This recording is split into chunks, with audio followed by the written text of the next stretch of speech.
Guayasamín es uno de los últimos cruzados del imaginismo. Su corazón es nutricio y figurativo. Está lleno de criaturas, de dolores terrestres, de personas agobiadas, de torturas y signos. Es un creador del hombre más espacioso, de las figuraciones de la vida, de la imaginación histórica. Yo le tengo en mi santoral de santos militares, aguerridos, jugándose siempre el todo por el todo en la pintura. Las modas pasan sobre su cabeza como nubecillas. Nunca le aterrorizaron.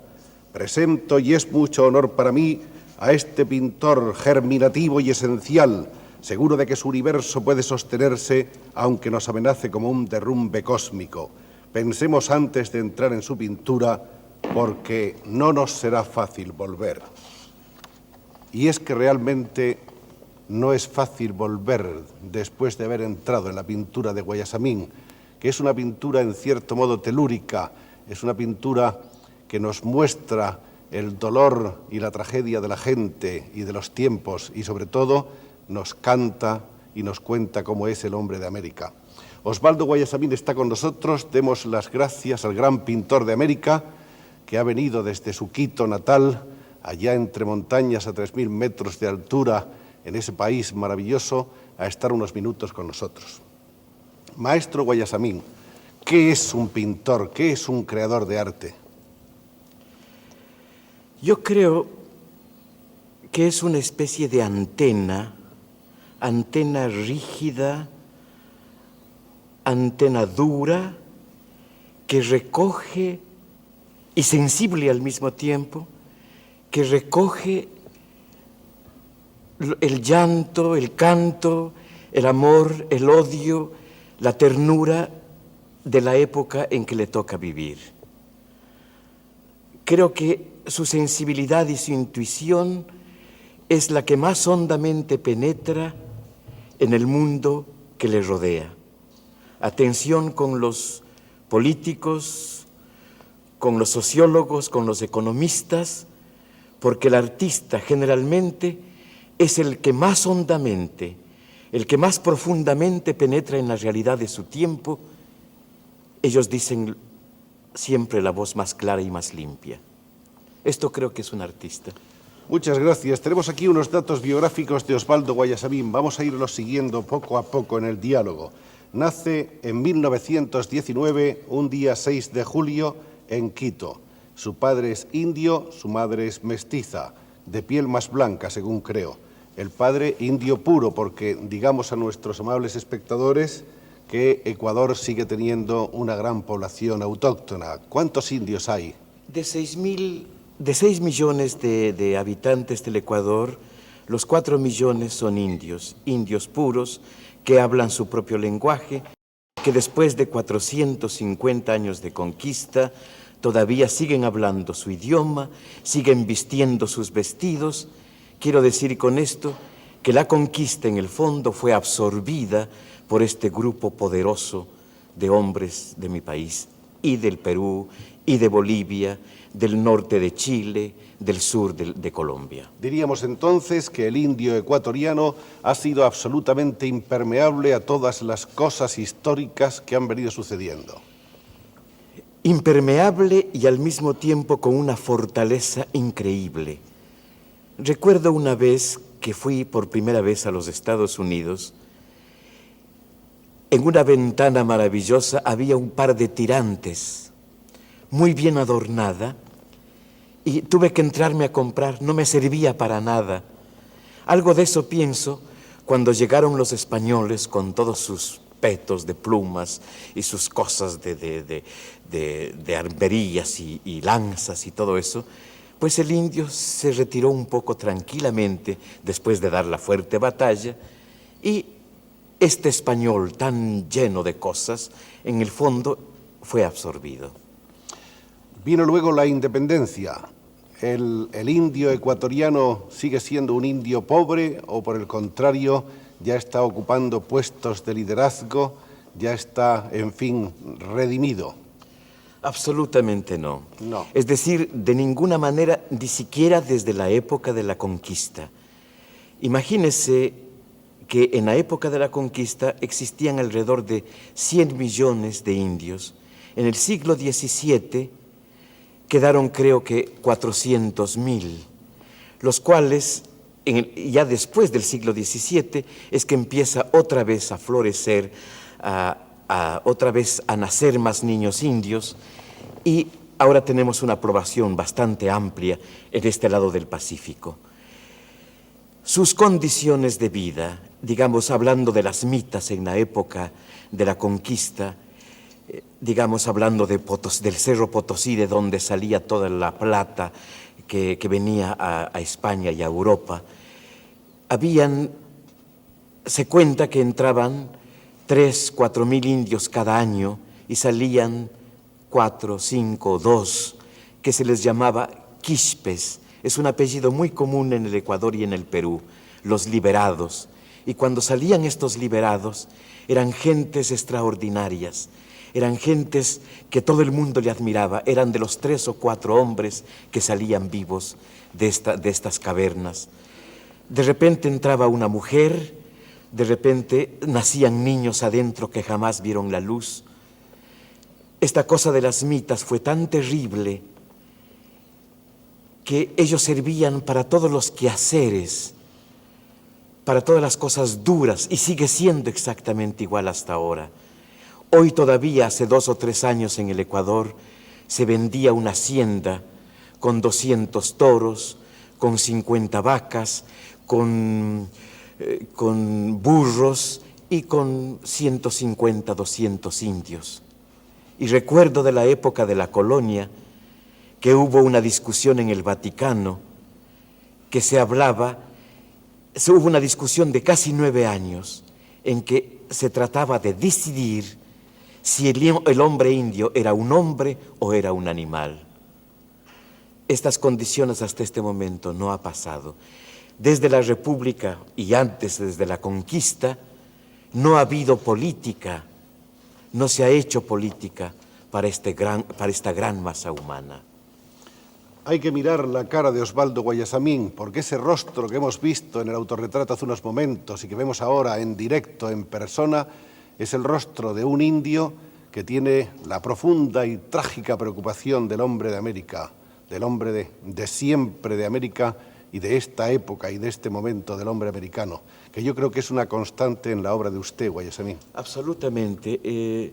Estoy trabajando, en principio, hay una cosa de Juan Ramón Jiménez, que yo conozco a Juan Ramón Jiménez en 1942-43, en mi primer viaje a los Estados Unidos. Juan Ramón Jiménez escribe una cosa muy linda. Dice: he conocido a un joven indio que es tan indio que no le preocupa las cosas, no le preocupa para su expresión pictórica las cosas del indio, porque él es mismo un indio.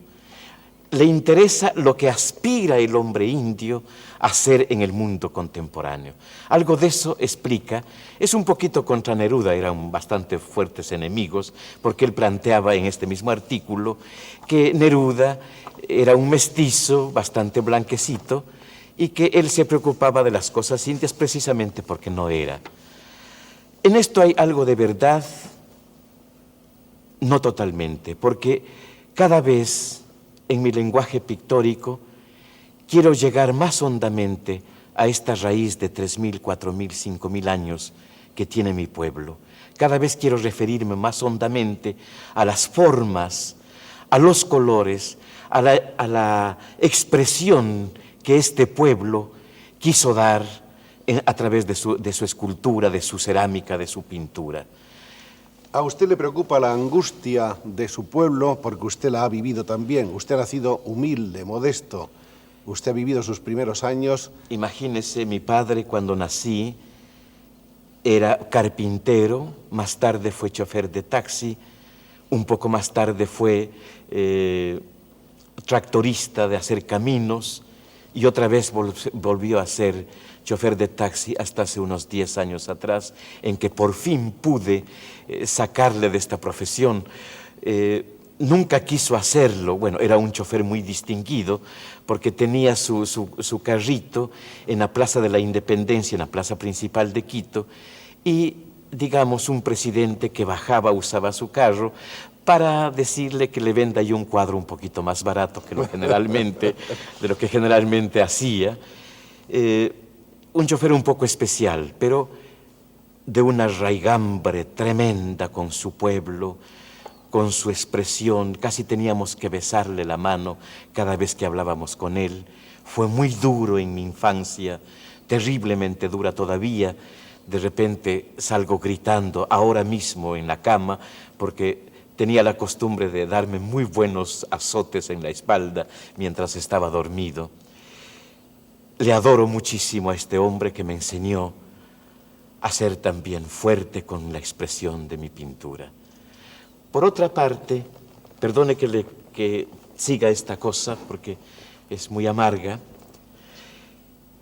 jamás aprendí juegos de niños, jamás pude hacer bailar un trompo o jugar bolas en una bomba.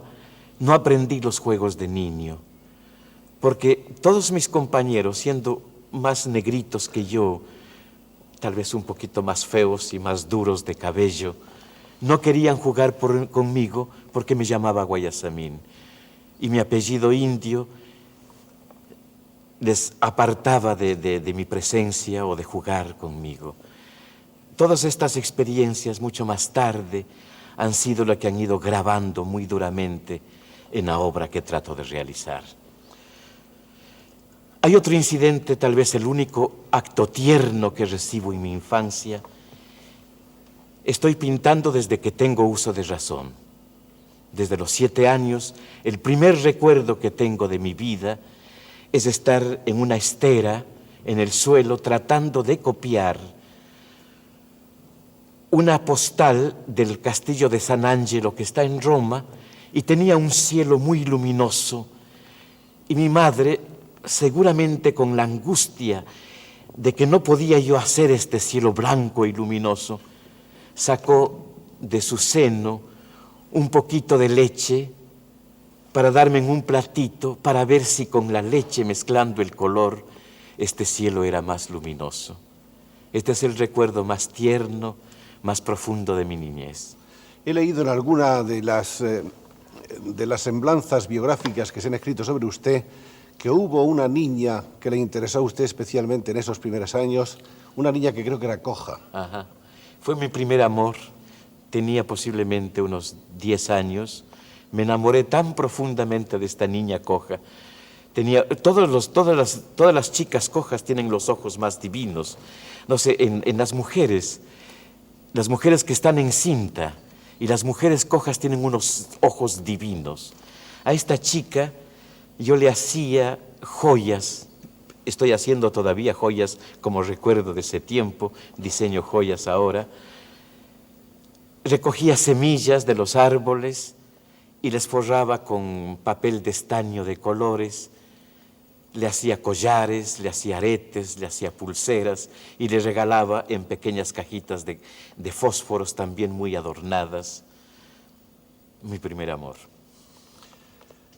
Vamos a recordar un poco cómo Osvaldo Guayasamín, que es el primero de una familia de 10 hermanos, logra en esa casa humilde, a donde llegaba muy poco el dinero, según tengo entendido. Casa no, un cuartito de 4 metros cuadrados. En una sola habitación estaban En una sola todos. habitación dividida con una cortinita sucia.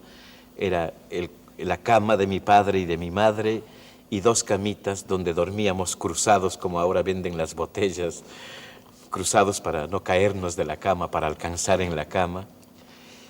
Bueno, eso son tonterías en el fondo, pero claro, todo esto va marcando las cosas. Todo eso marca, ¿no? Pero hay muchas cosas interesantes. Por ejemplo, tengo entendido que sus padres se amaban de una manera impresionante, que era un auténtico romance tierno y profundo.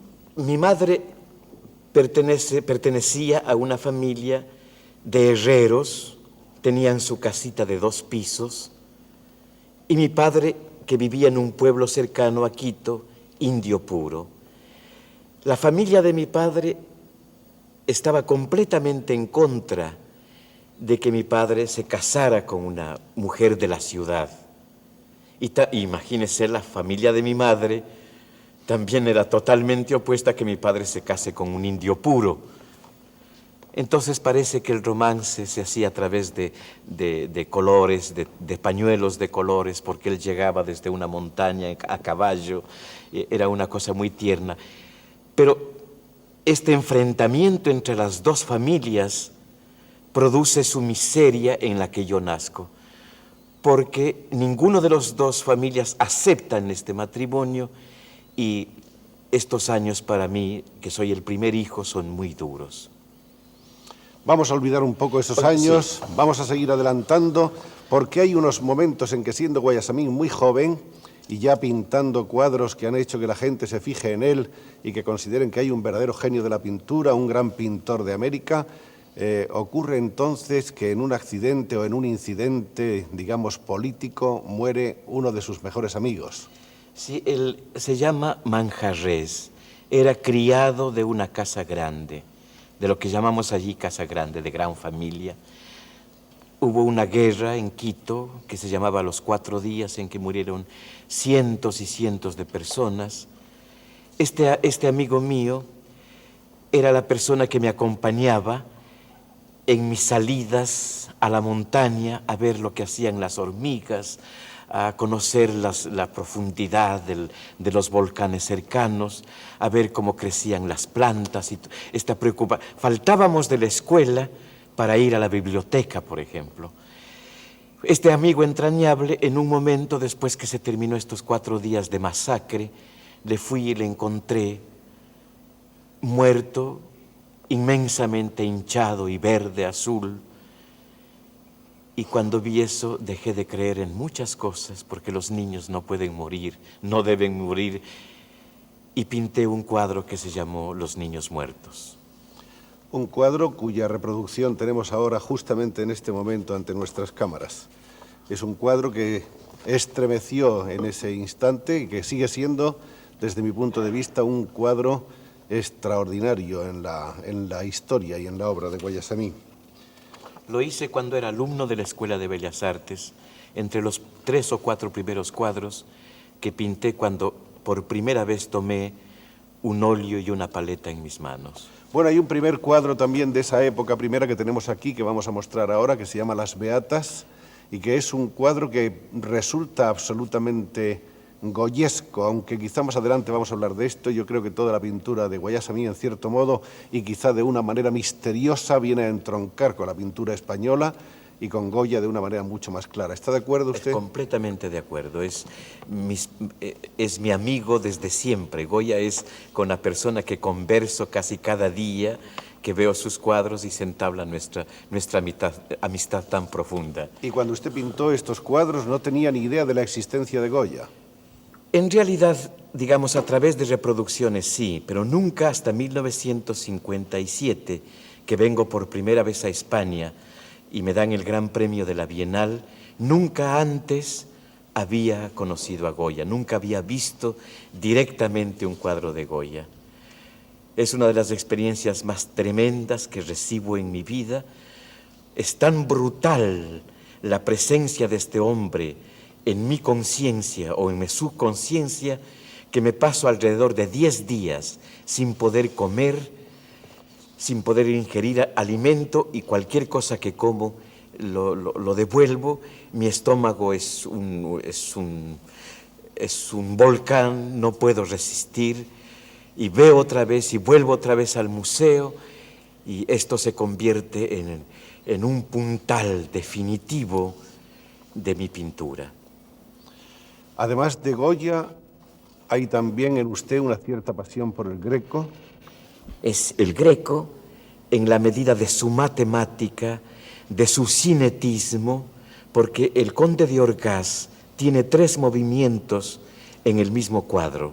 El incidente propiamente de la muerte abajo, después el alma de él que va a pasar como entre 2 nubes inmensas abiertas como 2 piernas de mujer hechas de nube, por donde pasa el alma del Conde de Orgaz, y el tercer movimiento arriba ya entrando al supuesto cielo, a la eternidad de Tata.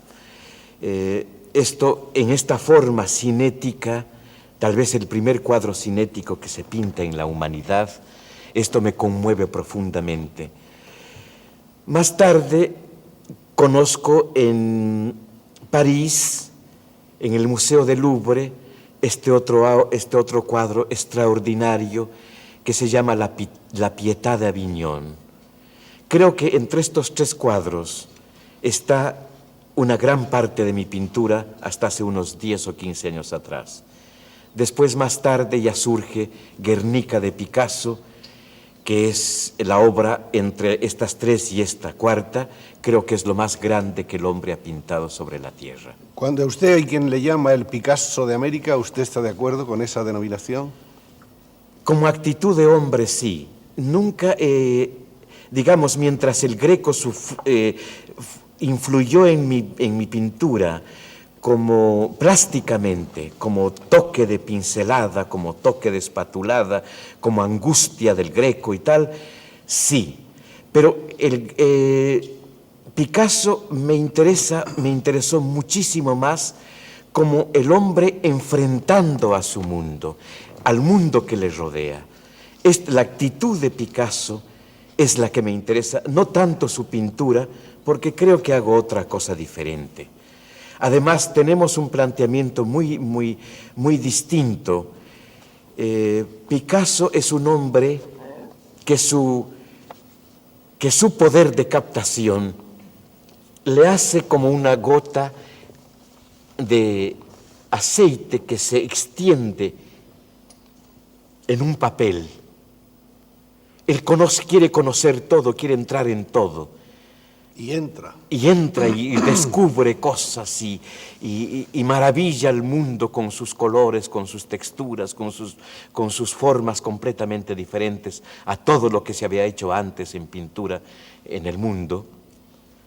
Pero yo creo que soy humildemente todo lo contrario, es decir, una especie de clavo, y en esto es el carácter muy indio, de no extenderme a nada, de penetrar más duramente, más golpeantemente adentro de las cosas, a la raíz de las cosas, antes que extenderme a nada. De acuerdo con esta teoría que tan estupendamente ha expresado el maestro Guayasamín, realiza una primera serie pictórica que es una serie impresionante cuyo nombre en quechua es Huacaiñán, que significa traducido el camino del llanto. Vamos a explicarle a los amables espectadores por qué es el camino del llanto. Bueno, primero la palabra. La palabra quechua, el quechua es un lenguaje de siempre poético y de connotaciones muy bellas que no son como el español o como el francés, lenguajes fijos para definir objetos. El camino del llanto, Huacaiñán, quiere decir la ojera, por donde caminan las lágrimas. Ajá. Esta es una connotación. Después se puede decir ya camino o ruta del llanto, ruta de llorar, por ejemplo. Digamos, en el cristianismo podría ser toda esta cosa del Calvario, ¿no? Es decir, tiene una cantidad de connotaciones completamente poéticas. Para esta exposición titulada Huacaiñán, o El Camino del Llanto, empezada en 1948-47 y terminada en 1951, hago un viaje por toda América Latina. Estoy en toda la costa del Pacífico, en la costa del Atlántico, llego al Brasil, voy más tarde a los Estados Unidos, un poco más, perdone que diga los Estados Unidos, pero es que las diferencias son tan tremendas que una forma de afirmación de lo que era América Latina era viajar a los Estados Unidos. Estoy en el Brasil, recorro prácticamente de pueblo en pueblo toda América Latina, hago alrededor de 4 o 5 mil dibujos en 2 años y me meto a mi estudio con esta gran información a pintar 100 cuadros, 103 cuadros. 100 cuadros divididos como una sinfonía en 3 partes. La época de los indios, la época de los mestizos y la época de los negros. Y junto a eso 3 retratos, un retrato de mi padre, un retrato de un hombre que me ayudó definitivamente, económicamente inclusive, para hacer esta obra, y un autorretrato mío. Esto es La Edad de la Ira, una sinfonía del hombre de América. El camino del llanto del indio, del llanto del mestizo, del llanto del negro. ¿Usted cree, Guayasamín, que un día dejarán de llorar? ¿Usted cree que esa raza un día, sobre todo el mestizo, llegará a ser fuerte? Creo que las condiciones sociales del mundo en este momento, el ejemplo de la Revolución Cubana, tan directamente influenciante en América Latina, en América del Sur, y otras condiciones del primer acercamiento ahora de la conciencia de una unificación de América Latina para enfrentar al monstruo que tenemos geográficamente cerca de nosotros, creo que en los próximos 20 años puede haber una transformación. Es posible. Hay material para hacerlo, hay nuevas ideas, inclusive una dictadura militar como la del Perú empieza a plantear grandes formas sociales, reformas agrarias, ya en función de una política dirigida a estos grandes grupos humanos. Pero al mismo tiempo, pero tal vez parte de lo mismo, es la cosa terriblemente sangrienta de lo que el señor Pinochet nos acaba de hacer en Chile, porque no es solamente a Chile, es a todos nosotros, o las torturas y las cosas tremendas del Brasil y de Bolivia y de Uruguay.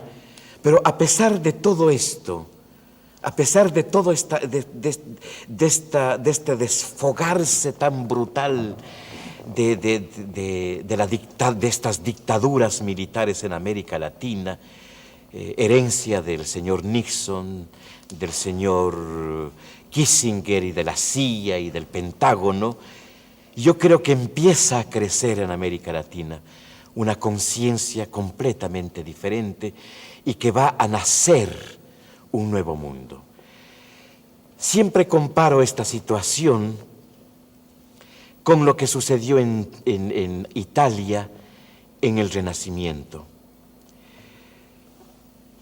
Italia, que eran pequeños virreinados, pequeños estados que luchaban unos contra otros, que Leonardo da Vinci tenía que huir de un estado a otro, que llegó a hacer dibujos de tanques y de submarinos y del primer paracaidista y cosas así, estaba viviendo una época tan parecida a la que hoy vive América Latina. Y sin embargo, su arte, su creación artística, la del Renacimiento, como ahora la de América Latina, ya empieza a florecer en la forma más extraordinaria. Considero que la poesía, la literatura de América Latina es la más extraordinaria que se está haciendo hoy en el mundo. Los Neruda, los Miguel Ángel Asturias, y más tarde ahora Cortázar, los 100 años de soledad, la Rayuela, esta cosa del peruano Vargas Llosa, todas estas obras, el Redoble sobre Rancas de otro chico peruano extraordinario que reside en París, la novelística brasileña, son cosas extraordinarias. He visto en París hasta las cocineras y las que hacen la manicure están leyendo esta obra, están conmovidos con esta cosa que está produciendo América Latina. La gran poesía de Gabriela Mistral, de Neruda, son lectura prácticamente diaria de cualquier parte de la tierra. Los más grandes arquitectos, Niemeyer a la cabeza, al crear Brasilia, ha dicho al mundo, mientras el mundo estaba creando bombas atómicas y gentes que se van al espacio, América Latina estaba dando la más extraordinaria ciudad al mundo, la ciudad del futuro, la ciudad más completa para la vida del hombre sobre la tierra. Todo el equipo de Niemeyer, en fin, no recuerdo ahora sus nombres, todos estos colaboradores de la gran arquitectura brasileña, la música de América Latina, con el mexicano, bien, digamos de Brasil.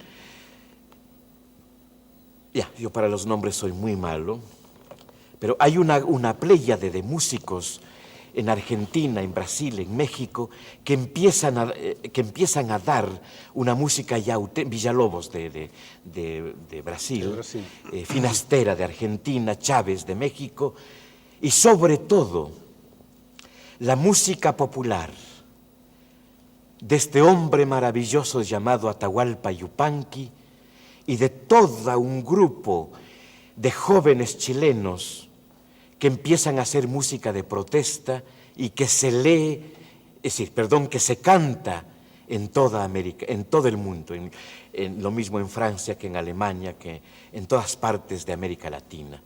Es decir, que la creación artística de América, bueno, y no hablemos de los pintores, empezando con Rivera, con Orozco, el gran genio, el Goya de América Latina, todos estos personajes, y más tarde los creadores del cinetismo como el venezolano Soto y el chileno Mata, y toda esta pléyade de pintores que están haciendo una pintura de una resiedumbre, de una valentía tremenda en América Latina. No he visto en París nada parecido a ellos. ¿Usted se cree un hombre occidental? Absolutamente no. No. América Latina no es Occidente. América Latina, sus raíces culturales están en Oriente, están en China, están en otras partes. Nosotros no somos occidentales. Hay una teoría muy nueva de un alemán ahora que ha dividido al mundo, no en los paralelos, no de Occidente a Oriente, sino de norte a sur. Y prácticamente todos los pueblos de color, los africanos, los chinos, los negros, los latinoamericanos, estamos en el hemisferio sur, y todos los inteligentes, todos los magnánimos, los rubios, porque es una cosa maravillosa. Pero algún blanco bueno habrá, digo yo. Indudablemente. No, pero es que es muy lindo eso, porque en el norte son tan bellos, son tan altos, son tan rubios, son tan llenos de dinero, son tan inteligentes, han creado la bomba atómica y todo eso, y ellos se van al cielo, ¿no? Además tienen el cielo y la religión junto a ellos. Nosotros, pobrecitos, no tenemos cielo, no tenemos dónde vivir, bueno, no personalmente, pero no tenemos dónde vivir. Bueno, ahora Guayasamín es un hombre que tiene su dinero, que tiene su gran casa, una casa que es prácticamente un museo, el Museo Guayasamín, una casa en la que no sé ni cómo puede vivir porque por la casa de Osvaldo en Quito está pasando siempre una multitud. De modo que yo pienso que vivir así tiene que ser como muy incómodo. Absolutamente. Yo creo que los turistas se deben meter hasta en el dormitorio. Bueno, digamos que se van al cuarto de baño y se roban las brochas que yo uso para afeitarme y No, pero es que yo estoy metido en un cepo que no sé cómo salir. Indudablemente, a través de muchos años, mi padre, cuando era tractorista, me regaló los 2 primeros objetos de arqueología que encontró haciendo su camino. Sí. Desde ahí, desde los 12 años, empiezo a hacer mi colección de arqueología, que en este momento es una de las más extraordinarias de mi país, colección privada.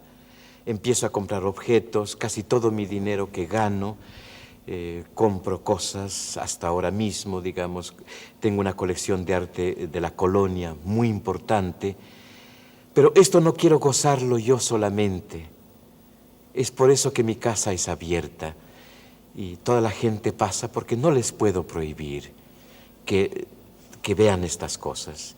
Y hace 2 años, en octubre del 74, he creado el Museo Guayasamín, donde se exhiben poco a poco cuadros de la Edad de la Ira, que ya creo que entraremos a hablar un poquito de eso. Hablaremos ahora de la Edad de la Ira, porque yo quería señalar un hecho humano interesante en la historia de Guayasamín, que es que hasta 1953, en que llega al Museo Nacional en el Parque de los Caobos de Caracas, Venezuela, a presentar Huacaiñán, Osvaldo Guayasamín ha venido debatiéndose, digamos que no, en una pobreza excesiva. En una miseria absoluta. En una miseria absoluta, lo dice él, por lo visto, sin avergonzarle en absoluto. Absolutamente, bien. Porque tenía que elegir entre dar café a mis hijos y comprar un tubo de blanco.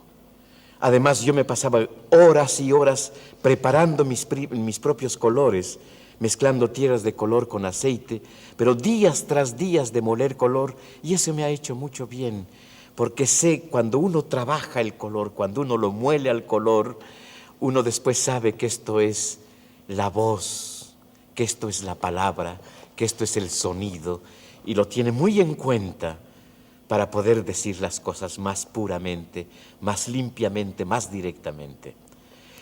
Y aquí está la anécdota, perdón un momento, Guayasamín.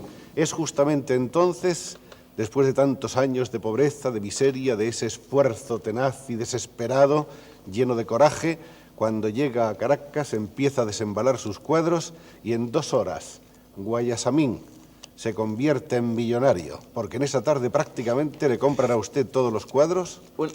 Digamos, eran 103 cuadros, como dije antes, y más o menos unos 50 son vendidos en ese momento, en 1 hora y media, 2 horas. Alrededor de unos 30 millones de pesetas, más o menos, es el dinero que en 2 horas ve usted, casi sin creérselo.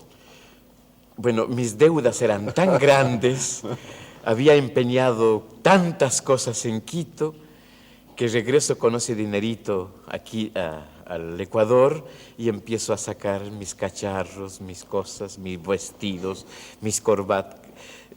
Había la posibilidad en mi país tan humilde de empeñar los cordones de los zapatos. No me diga. A tanta miseria se podía llegar. ¿Y quedaban por eso? ¿Poco darían por los cordones posiblemente de los zapatos? Una copa de trago, por cordones de zapatos, posiblemente una copa de caña con un poquito de cal adentro, porque como era tan poco lo que daban, hacíamos poner cal adentro del trago para que sepa un poco más duramente en la lengua. Imagínate. Entonces, cuando se queda usted sin esos cuadros que han significado tanto trabajo, tantos años de esfuerzo, tanto dolor y tanto amor, y tanta comprensión y tanta vocación de futuro, es cuando usted comprende que ha perdido, aunque ha ganado un dinero importante, ha perdido su obra. Mi obra. Es la razón por la cual, desde inmediatamente del 51, 52, que hago esta exposición en Caracas, con una parte de eso me dan el Gran Premio de la Bienal de España, otra parte se vende en los Estados Unidos en una exposición, es decir, se vende todo. Soy propietario de esta Huacaiñán, soy propietario apenas de 6 cuadros, un autorretrato, unas cosas así, tal vez lo mejor, pero todo lo demás desapareció. Espero que algún día la gente, alguna persona, no ha de ser de mi país, pero de alguna parte reúna otra vez estos cuadros. Y es cuando usted decide hacer una nueva colección. La Edad de la Ira. Que no va usted a vender en absoluto. En 1952 empiezan a hacer La Edad de la Ira, no con ese nombre, y ahora estoy creando un museo. He comprado un enorme terreno de 16.000 metros cuadrados en una montaña en Quito, donde en los próximos meses empezaré la creación del Museo de la Edad de la Ira para entregar esta obra a mi país. He pintado más de 5.000 cuadros en los 57 años que tengo, de 56, voy a cumplir en julio 57. Casi nada de esta obra, digamos unos 15 cuadros regalados, están en el Ecuador. Y es una obligación moral que yo entregue esta obra a mi país, que queden de donde salió toda mi amargura, de donde salió todos los azotes, todas las cosas duras. Quiero entregar esta obra a la gente que me formó tan duramente. La Edad de la Ira se compone de más de 200 cuadros. 250 cuadros, pero en el museo, aparte de eso, habrá una colección de arte arqueológico, una selección en función de la cosa plástica de la Edad de la Ira, es decir, el uso de formas plásticas que son aprovechadas en la Edad de la Ira, después una colección de 30, 40 piezas de la colonia, donde hay muchos Cristos, mucha gente descarnada, que es parte de la Edad de la Ira, plástica, y se entrará, después hay un salón de unas 30, 40 obras de retrospectiva que estoy reuniendo ahora, que estoy comprando ahora, cuadros que están en mi país, cuadros que están en el extranjero, estoy tratando de adquirir para completar una retrospectiva que lleve a la Edad de la Ira. Y en este salón ya inmenso será presentado esta obra. La Edad de la Ira es más ambiciosa en cuanto a universalidad que el Camino del Llanto. Ahí en la Edad de la Ira lo que quiere usted reflejar es un poco el mundo en que vivimos. Es decir, es casi lo normal en el proceso. Cuando termino de contar el Camino del Llanto de América Latina, nace normalmente el contar, como esta antena dura que le decía en antes, qué es el mundo en que vivo.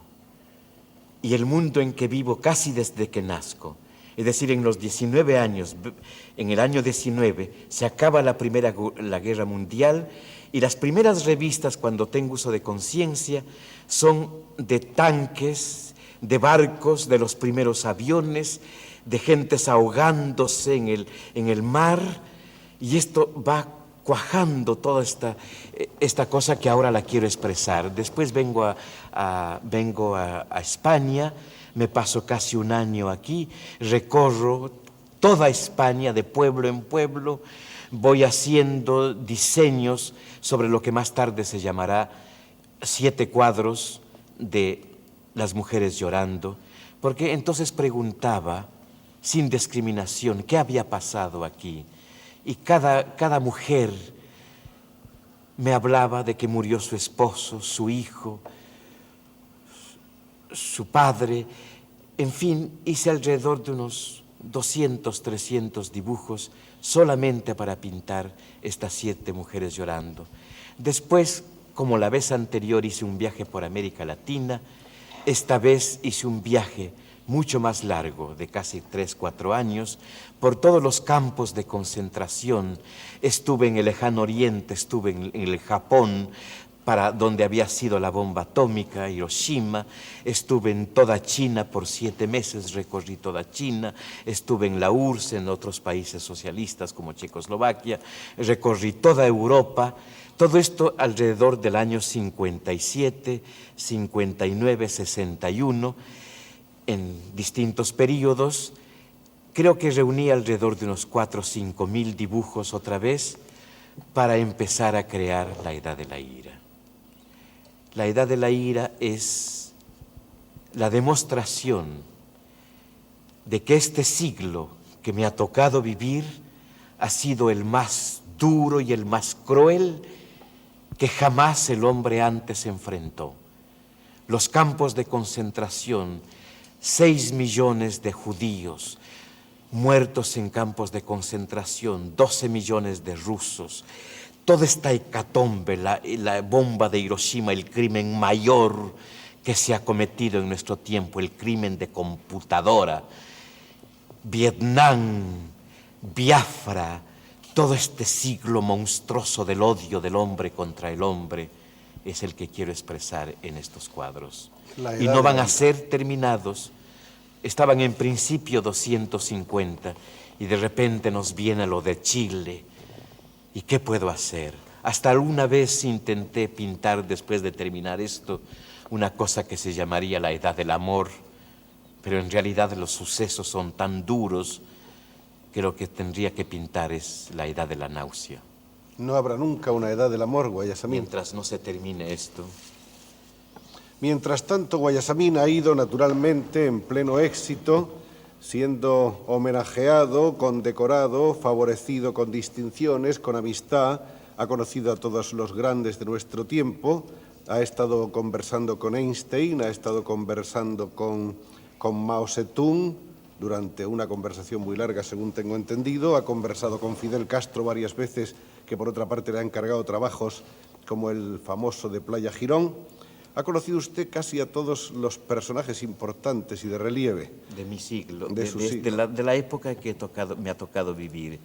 He estado, bueno, íntimamente, he vivido en casa de Neruda, soy íntimo amigo de Cortázar, de Vargas Llosa, en fin, soy muy amigo, he sido muy amigo de Miguel Ángel Asturias, de Gabriela Mistral, a quien hizo un retrato maravilloso, a Neruda también lo he hecho. En fin, es una suerte. En unas fotografías hace unos años abrazando a Salvador Allende. Fue uno de los grandes amigos que he tenido en mi vida, con una amistad de 11 años. Le conocí en 1959 y después le encontré en 1961 en Cuba, y desde ahí tuve una gran amistad con él. He pintado un cuadro, ahora que él ha muerto, también con otra persona, un joven de 37 años, que era un compositor extraordinario, y la muerte de Neruda me llevaron a pintar un cuadro ahora que se llama Lágrimas de Sangre, y que le he vuelto el cuadro clave de la Edad de la Ira, pintado en 1973 en Barcelona, homenaje a Salvador Allende, Pablo Neruda, Víctor Jara, Nosotros los Pueblos. Es este cuadro que acabamos de ver ahora. De todos esos personajes que usted ha conocido, ¿cuál es el que le ha impresionado más? Como hombre latino, indudablemente Fidel Castro.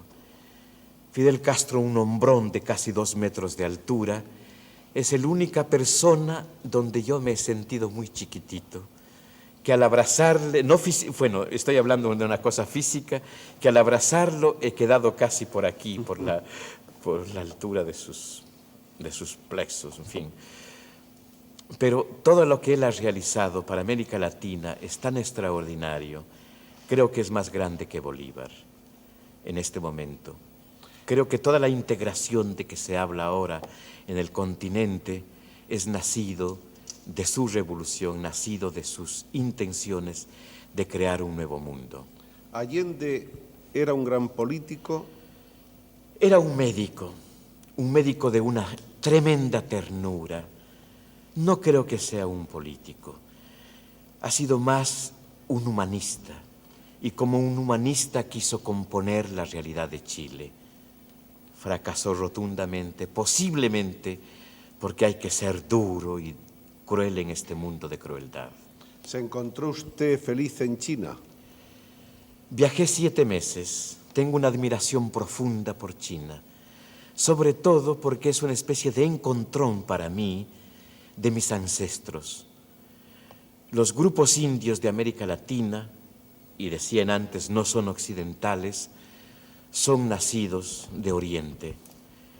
Cada noche que iba a ver este espectáculo este espectáculo extraordinario que se hace en China ¿cómo se llama esto? El teatro, no es teatro, no es circo, pero es una mezcla de todo eso, porque es de canto, de danza, de teatro, es una mezcla total.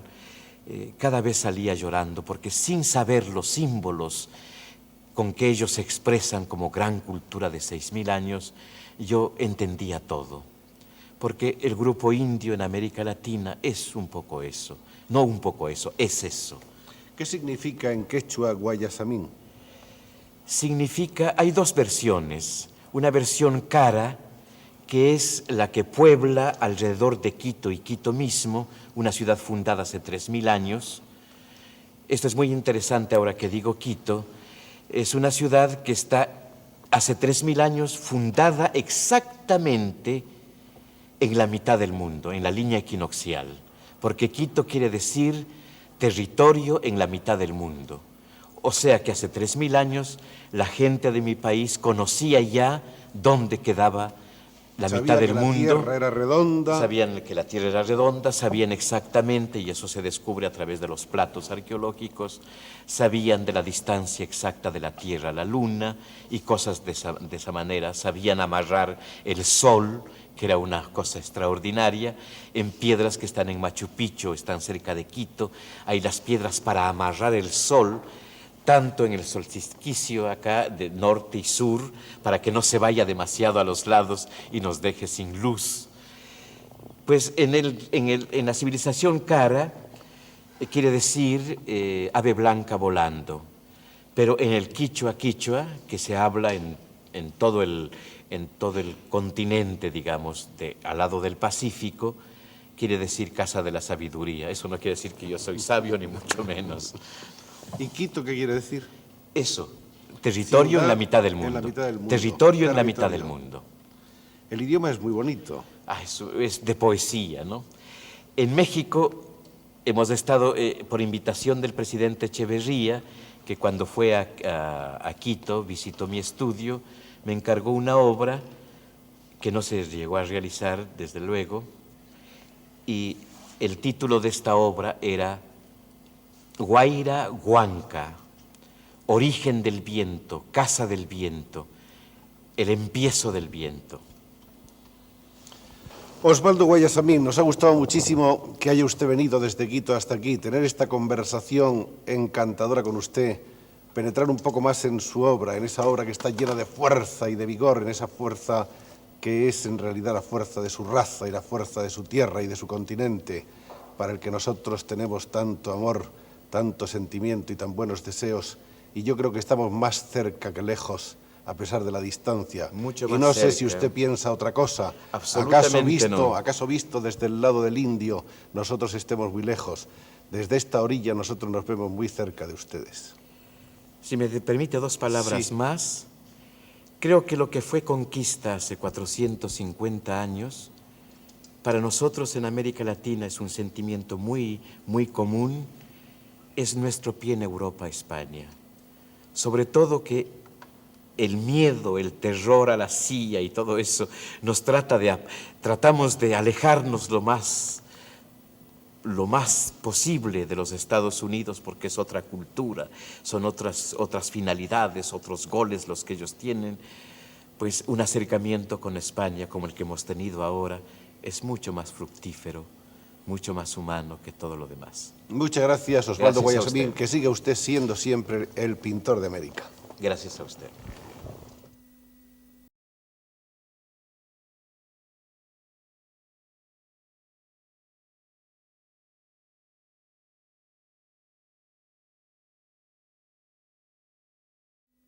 Muy probablemente sea una impertinencia preguntarle a una dama por su edad, y más si se trata de una dama que ha conocido y sigue conociendo las mieles del éxito, de la popularidad, de la estimación de cientos de miles de personas.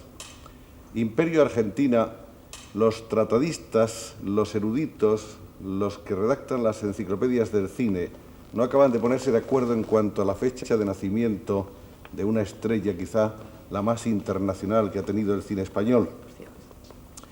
Entonces, tratamos de aclarar un poco las cosas o las dejamos en esa vaga nebulosa, en esa confusión que más o menos hay sobre el tema. Joaquín, tú sabes que te puedo tutear, ¿verdad? Naturalmente, por Dios. Estas cosas de la edad, resulta que como te quieran colgar un santo, te lo cuelgan.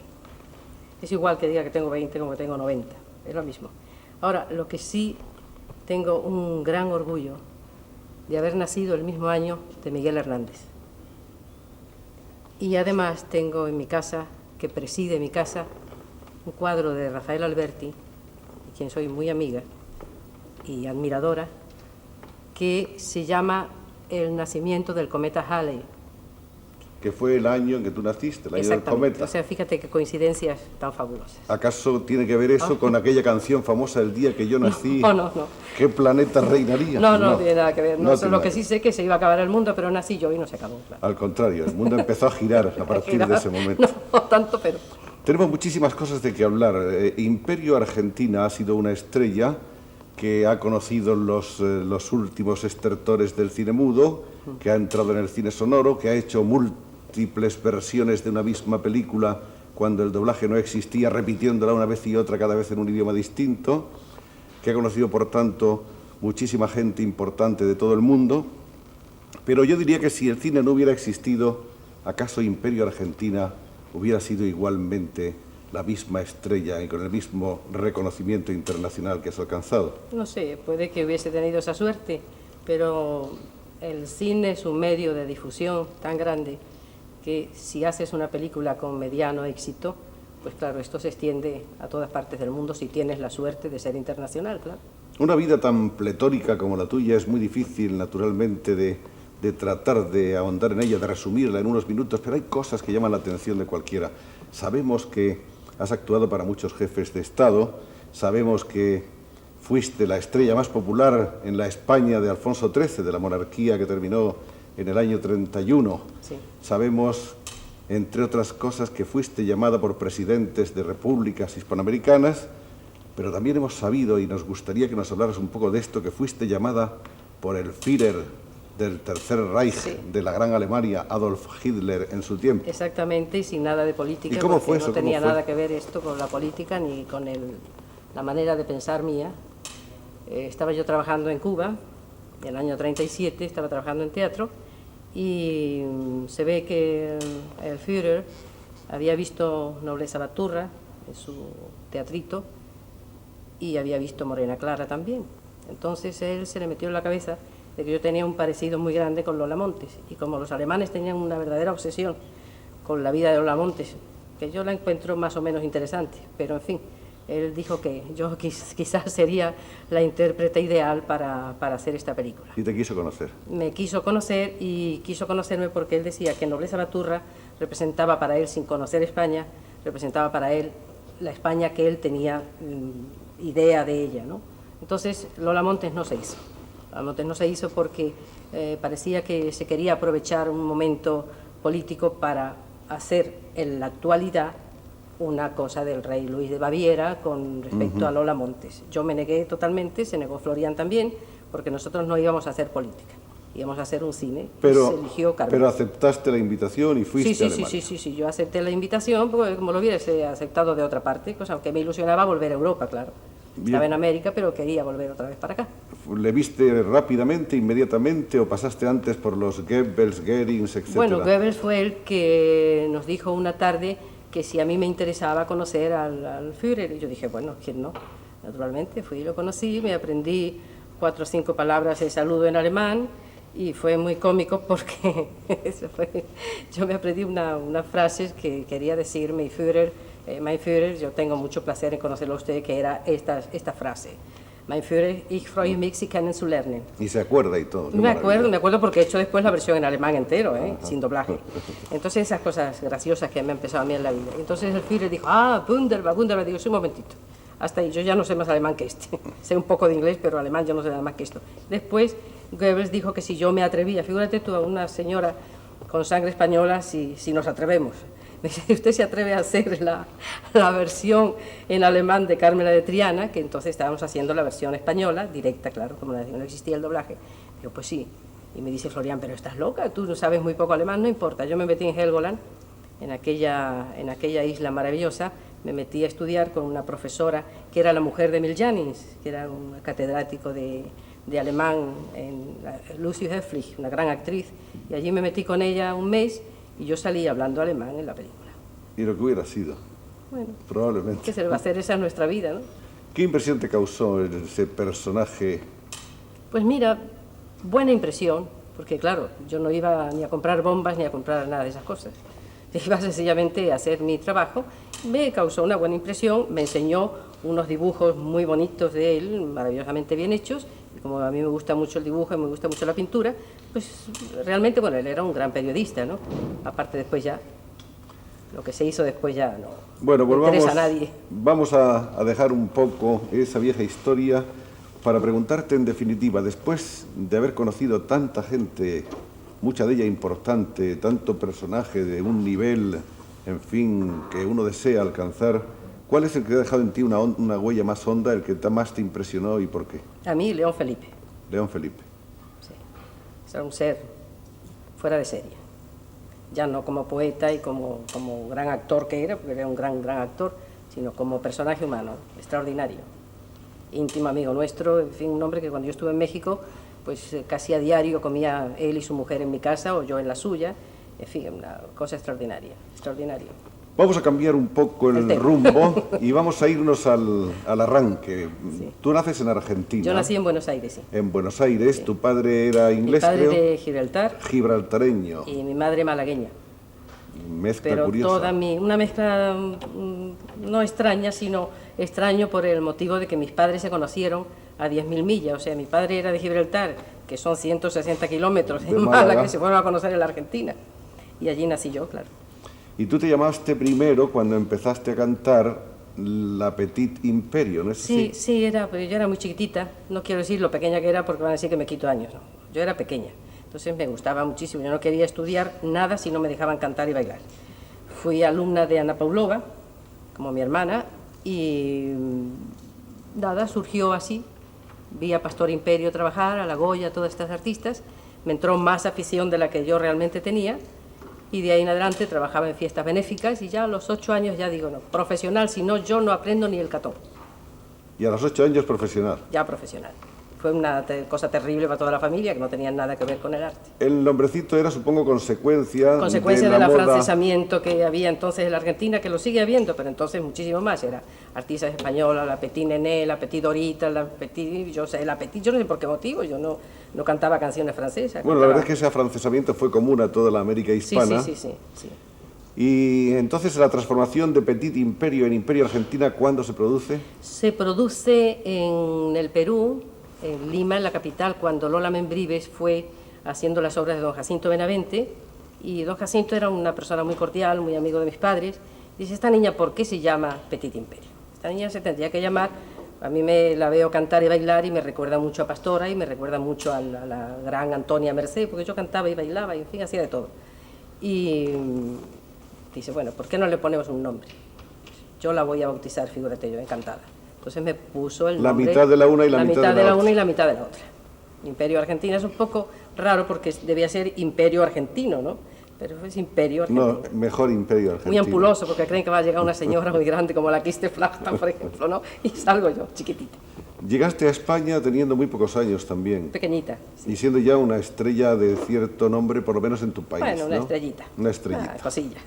Y aquí los primeros pasos fueron difíciles o fáciles. Muy difíciles, Muy difíciles. Terriblemente difíciles Pero porque era una época propicia, las variedades estaban en auge, todos los teatros Sí, estaban pero yo era llenos. chica, yo era pequeña, entonces, claro, don José Campúa, que fue mi primer empresario, no tenía mucha fe en mí, y claro, me metía por los ojos a don José Campúa, que era el empresario del Teatro Romea, entonces, el de la calle Carretas, famosísimo. Yo creía que había sido Carcellé tú. No, bueno, primero. no, yo te digo que me metía por los ojos el que entonces era mi agente y agente de él, que era ya. Juanito Carcellé, que fue realmente mi padrino artístico, Ya. a quien yo admiro y quiero siempre. Sí. Y claro, te encontraban como demasiado joven, ¿no? Cuando estaba chiquitita, figúrate tú, yo me tenía que poner postizos por todas partes porque No me digas. con Porque 38 kilos tú verás, contando mis tanguitos y mis cositas españolas. Pero lo que no había que poner postizo era todo lo demás, que era el ingenio, la picardía, el talento, la No sé. gracia, la belleza, porque tú fuiste una mujer muy hermosa desde niña, Lo ¿no? sigo siendo, Joaquín, Fuiste, por favor. digo que lo fuiste desde, Maravilla. desde el principio. No, es que no. hay niñas pequeñas, pecosillas y Sí. peuchas que luego se convierten Sí, en como la mujeres Pipi, ¿no? estupendas. Como las calzas largas. Bueno, yo no quiero hablar de ese tipo de niñas de hoy, sino de las niñas de siempre, ¿no? El hecho es que tú eras muy guapa y esa belleza tuya era, por otra parte, muy española, entroncaba muy bien en ese cine, digamos, racial, tópico, un poco de pandereta. De muy pandereta, folclórico. de muy pandereta. ¿Tú lo piensas haciendo una cierta autocrítica, en fin? Pues no sé, era un cine que estaba con arreglo a Pero las era alegre, circunstancias, ligero, sí, divertido. era un cine para entonces, claro, un cine que estaba en mantillas completamente, y dijeron de hacer La hermana San Sulpicio, y digo, bueno, pues hacerla. Esa película la hiciste en versión muda. En versión muda. No existía todavía el Florian, sonoro. No existía. Que hay una anécdota curiosa porque cuando fue Ricardo Núñez, que era el productor, fue al Teatro Romea a verme trabajar, estaba buscando, por orden de don Armando Palacio Valdés, y estaba buscando a una chiquilla así para hacer La hermana San Sulpicio. Pero tenía que representar una mujer de 25 años y una niña de 14, porque puesto que estaba interna en el colegio por el personaje que era la madre y el tutor. Entonces me vio trabajar en el Teatro Romea y se lo dijo a Florian. Y Florian fue y dice, esta niña, esta señorita me parece muy mayor para este personaje. porque estaba muy pintada, ya te digo, me habían puesto muchas cosas de postizo, estaba hermosísima, y dice, no, esta es mayor, esta no va a dar la niña de 14 años. Entonces entró con Florian al camerino, y dice, bueno, vamos a verla personalmente. Efectivamente, yo me había quitado la pintura y todo esto, me encuentra en el pasillo de los camerinos, y me dice, oye, niña, la señorita Imperio Argentina, ¿dónde está? Digo, pues mire usted, la tiene usted aquí delante. Dice, ¿tú eres Imperio Argentina? Sí, señor. Dice, por Dios, pero ese es el ideal, puesto que, pero que tú eres una niña. Pues sí, señor, soy una niña, ¿qué le vamos a hacer? Pues nada, hablé usted con mi padre, que entonces estaba el hombre allí, y con mi representante, con Juanito Carcelle, y arreglaron, me presentaron a don Armando. El hombre se quedó encantado, porque decía que yo tenía, en fin, esa cosa graciosa, española y andaluza, y de ahí salió la película.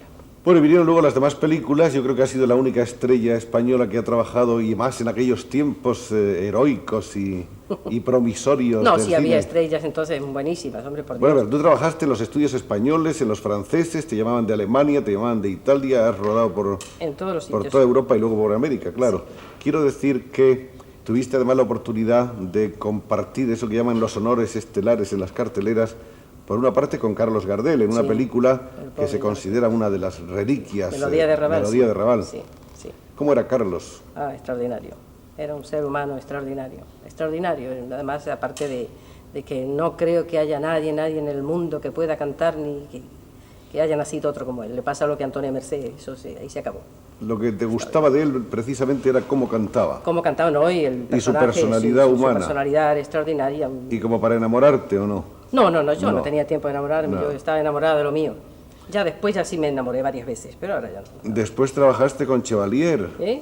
Con Marie Chevalier también. ¿Y qué te pareció el...? Estupendo, estupendo, estupendo. Era muy cordial. Yo he tenido la gran suerte de trabajar siempre con compañeros extraordinarios. Había una familiaridad, aquello, se creaba un ambiente siempre de cariño. Era todo. un cine como más entrañable, la gente estaba como mucho más unida que ahora, que todo se ha despersonalizado y masificado. Yo como no hago casi cine y no hago nada, pues resulta que estoy un poco desplazada quizá algunas veces porque quiero, otras veces porque no quiero, estoy desplazada del ambiente, pero no sé la cordialidad que habrá ahora, que creo que sí, que existirá igual, puesto que los españoles todos somos muy cordiales, pero salvo algunas rarezas que haya por ahí, así, algunos monstruos tremendos, pero en el ambiente mío, yo siempre he querido en ese ambiente tener, o sea, era un poco de egoísmo también, porque si no yo no trabajaba a gusto, ¿comprendes? Ahora, para los públicos españoles, de habla española quiero decir, no cabe la menor duda de que la gran pareja fuisteis tú y Miguel Ligero.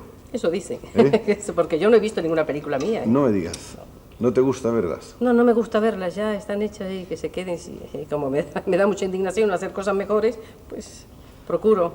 ¿Te hubiera gustado hacer un cine distinto del que hiciste? Sí, diferente, sí, diferente, pero... ¿Te gusta más el cine que se hace ahora, la sensibilidad de la No, gente el cine de ahora esta época? es una cosa fabulosa, es estupendo, el cine de ahora es estupendo, claro, el cine, no otras cosas. Puntualizamos y dejamos cine, punto y aparte, stop. El cine, que es un compendio de arte y sobre todo tienen que ir forzosamente a los literatos, a los buenos escritores, el cine tiene esos derroteros, eso. Bueno, tú haces entonces, hay una serie de películas a lo largo de los años, prácticamente tienes que dejar el teatro, donde has estado haciendo giras muy importantes, Sí. Te consagras al cine, Morena Clara... Nobleza Baturra, Nobleza Carmela de Baturra. Triana, Goyescas, muy pocas, yo he hecho muy poco cine. No, 20 o 20 y tantas. No, muy ¿no? pocas, no, que no llega. No llega. No, porque lo hacíamos muy espaciado y además si me venía algún contrato de teatro lo rechazaba porque a mí me gustaba hacer una sola cosa, aquello que se pudiera hacer dentro de lo posible, hacerlo lo mejor posible, ¿comprendes? ¿Y tú habías conocido a Florian Rey ya al principio?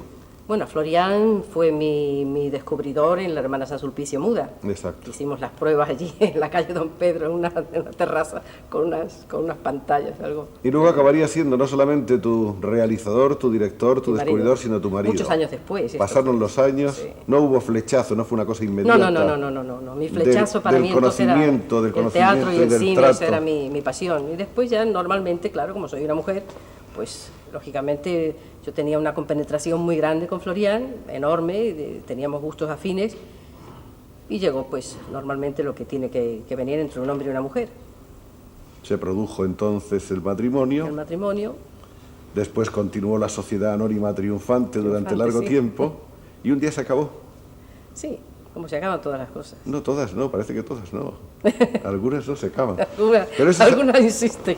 Pero esa se acabó, Sí. con pena, me imagino, porque esas cosas siempre, Sí, siempre da pena. siempre es siempre triste da que se pena. acaben, ¿no? Sí, sí, pero se acaba.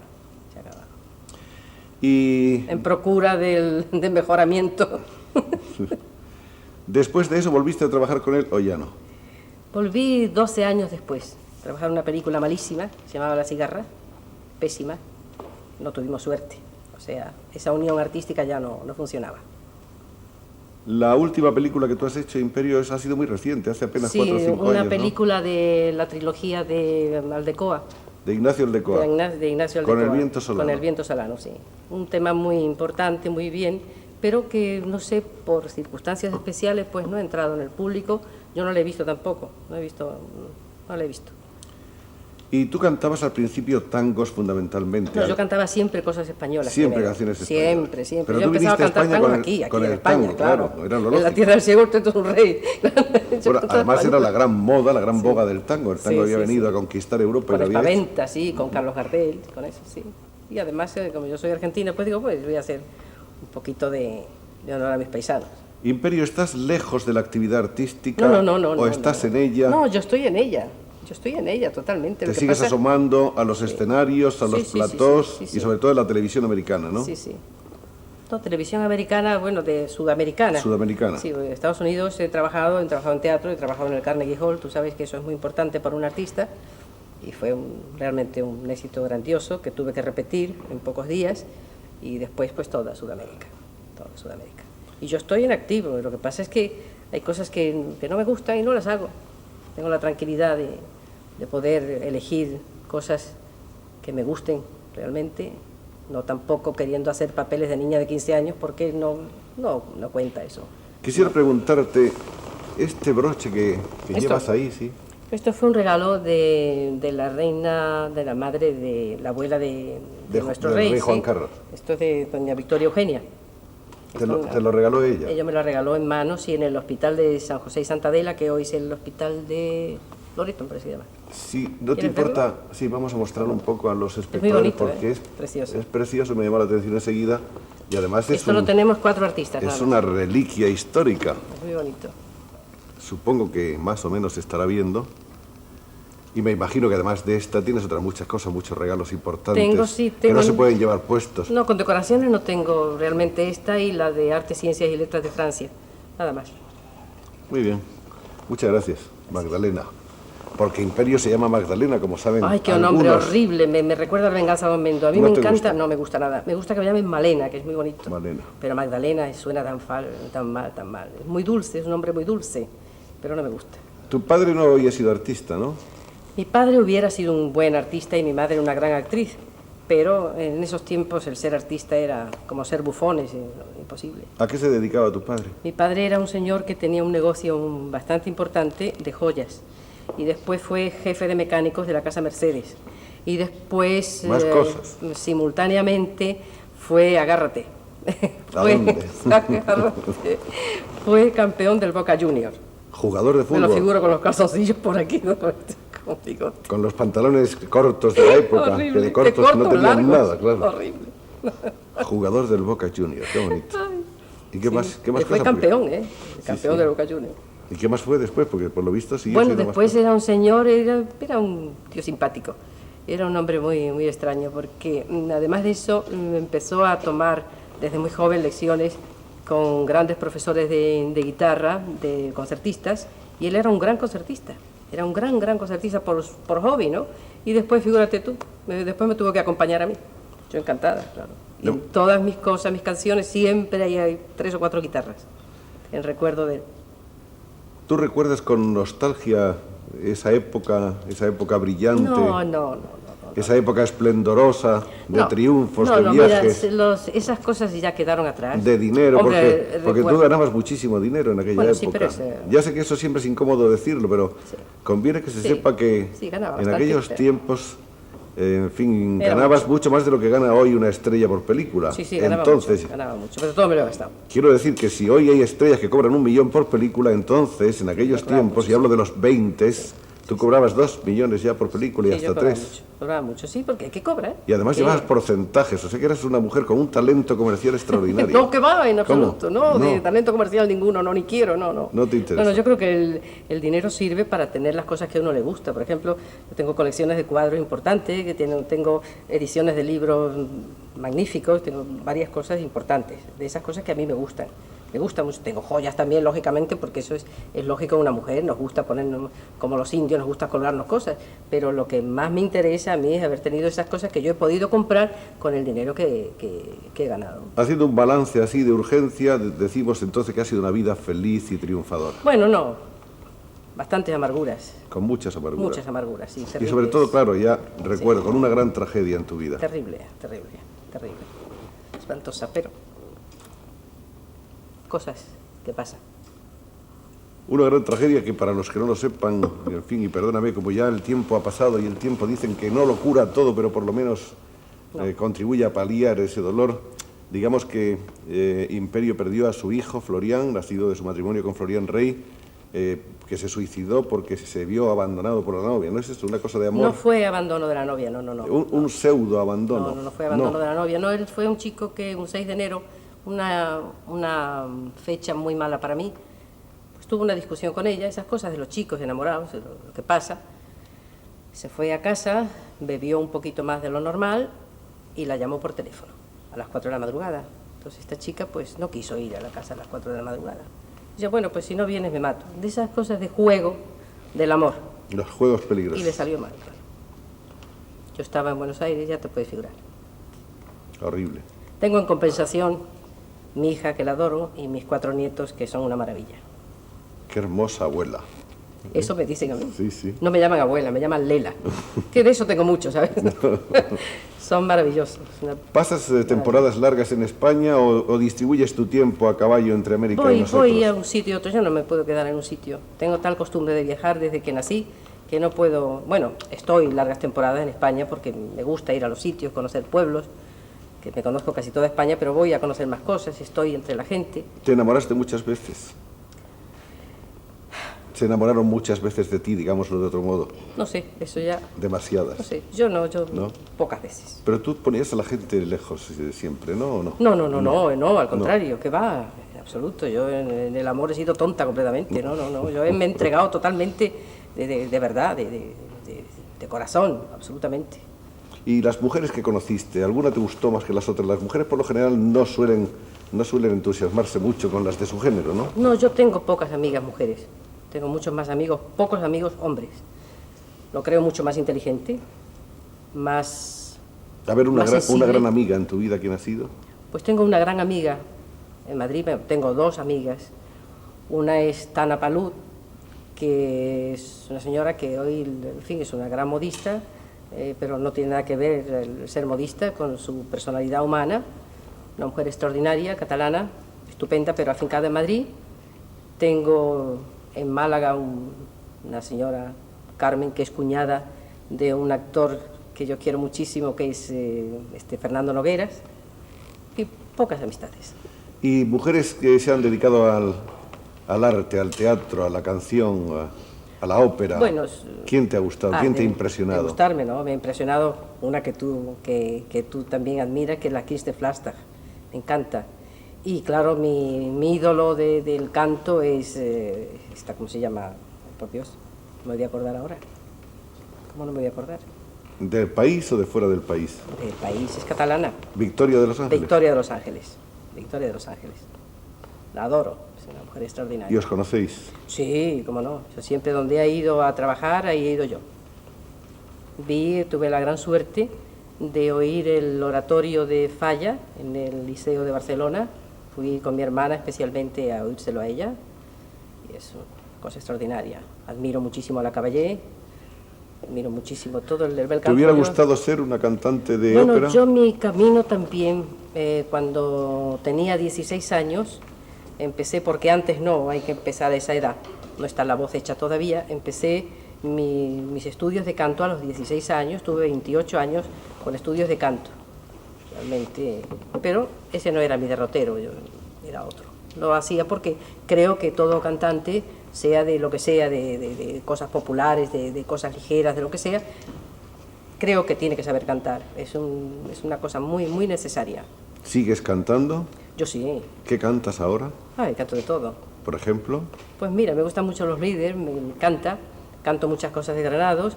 En Goyescas he cantado una cosa bastante difícil de cantar, que si yo no llego a estar preparada técnicamente no puedo cantar, lo que es La Maja y el Ruiseñor, una cosa que es realmente difícil de cantar. ¿Haces programas de televisión en América? ¿Aquí no? En América sí, aquí no. ¿Por qué no montas un especial donde revivas un poco toda esa época, todas ¿Por qué no esas monto? Porque si yo canciones? tuviera una televisión mía lo haría. O sea que a lo mejor en televisión No tengo una televisión mía, no no se lo les hago. ha ocurrido, pero se les puede ocurrir desde este momento que podría ser un programa, No sé. en fin, como muy nostálgico, muy evocativo, muy Sí, interesante. pero hay muchas dificultades conmigo. Muchas dificultades porque cuanto más vieja soy, más exijo. Claro, y eso es difícil.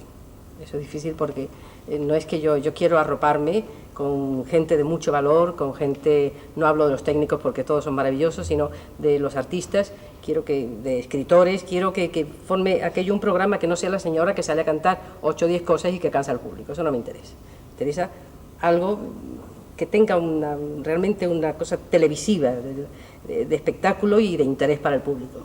Y si volvieras a nacer otra vez, volverías a ser Imperio Argentina, sin duda Imperio alguna. Argentina o Mariquita Pérez, pero yo sería artista, desde luego. Y en estos días estás en Benalmádena, ¿no es eso? Bueno, estoy circunstancialmente, yo no estoy en ninguna parte. Y Mi casa la tengo en Madrid. un pie en el avión para Venezuela, Siempre, creo, ¿no? Sí, un pie para ir a trabajar, a presentar. Me hacen un homenaje nacional en Venezuela con 5 películas mías y quieren que yo vaya o a presentarlas o a hablar o, en fin, O a cantar después de a lo las que películas, sea, sí, ¿no? a lo que sea. Muy bien, Magdalena, o Malena, o Imperio. Malena.